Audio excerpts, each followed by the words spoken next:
আসসালামু আলাইকুম সবাইকে। কি অবস্থা সবার? আশা করি সবাই ভালো আছেন। আমি তোমাদের শিফাত ভাইয়া এবং আজকে আমি তোমাদের একটা ভার্সিটির স্পেসিফিক একটা জিনিস নিয়ে কথা বলবো। হ্যাঁ, এবং সেটা হচ্ছে আমাদের ইস্ট ওয়েস্ট ইউনিভার্সিটির মার্কস ডিস্ট্রিবিউশন। মানে কি করলে কত মার্ক পাইতে পারো এবং কত মার্ক পাইলে তুমি চান্সও পাইতে পারো, সবকিছু বলবো আর কি। আচ্ছা, এখানে অনেক কিছু লেখা, এগুলা বুঝবা না তোমরা বা দেখতেও পারবা না হয়তো বা, কিন্তু এই ডিজাইনটা কিন্তু আমাদের পেজে আছে। হ্যাঁ, এইটা পেজে ঢুকলেই পারবা, সমস্যা নেই। মোরাল অফ দ্য স্টোরি বলি। মোরাল অফ দ্য স্টোরি হচ্ছে এই যে সাবজেক্ট থাকবে অনেকগুলা ভাই। হ্যাঁ, physics, chemistry, general plus higher math, English থাকবে, এখান থেকে বায়োলজি থাকবে, এগুলার মধ্যে আবার পার্ট থাকবে বিভিন্ন রিডিং, তার সাথে হচ্ছে কি আবার তোমার ওই যে গ্রামার থাকবে, তার সাথে আবার এসে থাকবে, অনেক কিছু এক জায়গায়। কিন্তু সবকিছুর উপর তোমার পরীক্ষা দেওয়া লাগবে না, তুমি যদি ডিপার্টমেন্ট ঠিক মতো সিলেক্ট করো। হ্যাঁ, বুঝাই বলতেছি আমি কিসের কথা বলতেছি। প্রত্যেকটাতে তোমার এভারেজে 25টা করে এমসিকিউ থাকবে আর কি 25 মার্ক। ওকে, এই এক জেনারেল ম্যাথে থাকবে 50 মার্ক, এখানে থাকবে 25 মার্ক। ওকে, ইংলিশের এন থেকে টোটাল 50 মার্ক থাকবে, ইংলিশের থেকে টোটাল 50 মার্ক থাকবে। কি বলছি বুঝতে পারছো? So this are the like total summary point or the total view. হ্যাঁ, এখন কথা হচ্ছে যে if you want to get a proper chance, in that case তোমার তিনটা জিনিস আবার মাথায় রাখতে হবে। এক নাম্বার, তুমি যে সাবজেক্টগুলোর উপর পরীক্ষা দিচ্ছ এখানে মার্কস কত পাইতেছো। দুই নাম্বার হচ্ছে ডিপার্টমেন্ট ওয়াইজ সাবজেক্ট ঠিক মতন তুমি দিচ্ছ নাকি। আর তিন নাম্বার হচ্ছে এই একটা পার্টের উপর তোমার কতটুকু ফোকাস, এসের উপর। কারণ ইংলিশ সবার জন্য, আমি যদি একটু এক্সপ্লেন করি, এগুলো হচ্ছে তোমার ডিপার্টমেন্ট, বুঝছো, আর এগুলো হচ্ছে সাবজেক্ট। হ্যাঁ, আমি আগে বুঝাই বললাম যে কোন সাবজেক্টের উপর কত পার্সেন্ট মার্ক, কিন্তু দিতে হবে কি কি। ইংলিশ, ল, ইনফরমেশন স্টাডিজ এর জন্য ইংলিশ, বিবি ইকোনমিক্স এর জন্য ইংলিশ আর জেনারেল ম্যাথ, মানে টোটাল 50-50 100 মার্কের পরীক্ষা। CSC, triple E, IC, civil engineering এর জন্য English, physics, chemistry, higher math. B pharma এবং জেনেটিক্যাল ইঞ্জিনিয়ারিং এর জন্য English, physics, chemistry, biology. Data science, mathematics এর জন্য ইংলিশ আর হায়ার ম্যাথ। সো ইংলিশ সবখানে কমন, যার কারণে এই পুরো জিনিসটা তোমার খুব ফোকাসলি পড়তে হবে। স্পেসিফিকলি যদি আমি এস এর কথা বলি, এই জায়গাতে তারা একটা ম্যাসিভ লেভেলের মার্কস কাটে, ম্যাসিভ লেভেলের, যার কারণে তোমার মাথায় রাখতে হবে এই এক এস এর উপরে যে তোমার 10 মার্ক দিয়ে রাখছে।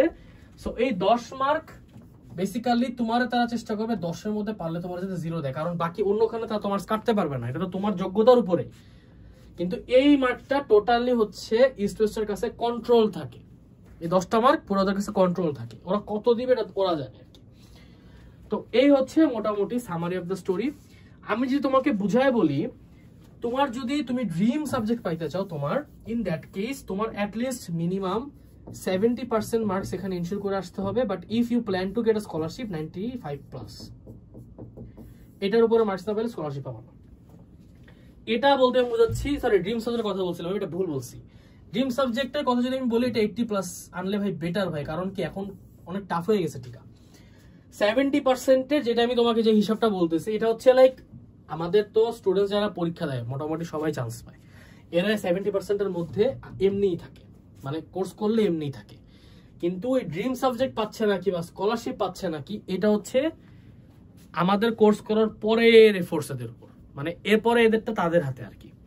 কি বলছি বুঝতে পারছো? সো দিস ইজ দ্য মোটামুটি সামারি অফ দ্য স্টোরি। খুব ক্যালকুলেটিভ ওয়েতে তুমি যদি একদম স্কলারশিপ পাইতে চাও, কারণ ভাই হাসে অনেকে যে এত পার্সেন্টেজ একটা প্রাইভেট ভার্সিটির মার্কস বোঝাচ্ছে, শিবাত ভাই কি তাহলে বলদ নাকি? মাথায় রাখতে হবে বাবা, তোমাকে যদি আমি বলতাম যে তুমি বাবা তোমাকে আমি ইস্ট ওয়েস্ট বা ব্র্যাক বা নর্থ সাউথে ফ্রিতে পড়াচ্ছি, তুমি আসো পাবলিক বাদ দিয়ে, তুমি দৌড়ে আসতা।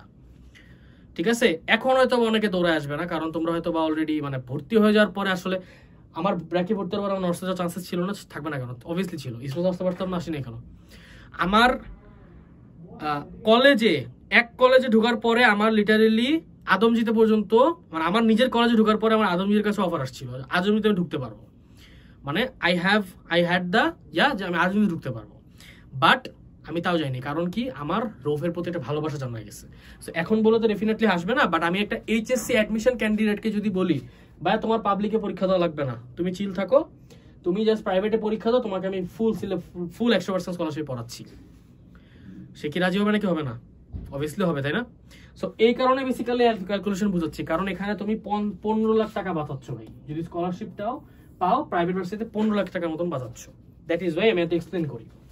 আচ্ছা, টোটাল সামারি বুঝলাম। ক্যালকুলেশন কি করতে বলতেছি, হায়ার ম্যাথে কত পাইতে পারো, কেমিস্ট্রিতে কত পাইতে পারো, বাট টোটাল মার্কসে যেন তুমি 70% প্লাসের উপরে থাকো, এটা এনশিওর করবা। এন্ড এগুলার যে পাস সাবজেক্ট, এটা তো মাথায় রাখতে হবে।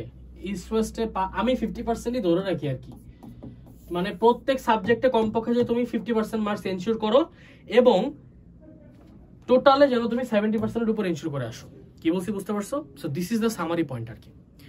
এই হচ্ছে মোটামুটি কথাবার্তা। ইনশাআল্লাহ সবার সাথে দেখা হবে নেক্সট কোনো গাইডলাইন ভিডিওতে। কারো কোনো কোয়েশ্চেন্স থাকলে কমেন্ট সেকশনে জানাও, এবং অবভিয়াসলি ইস্ট ওয়েস্ট রিলেটেড কোনো প্রশ্ন থাকলে যদি কোর্স কিনে থাকো, আমাদের অবভিয়াসলি আমাদের ডিসকর্ড সেকশনে একটু অ্যাক্টিভ হও।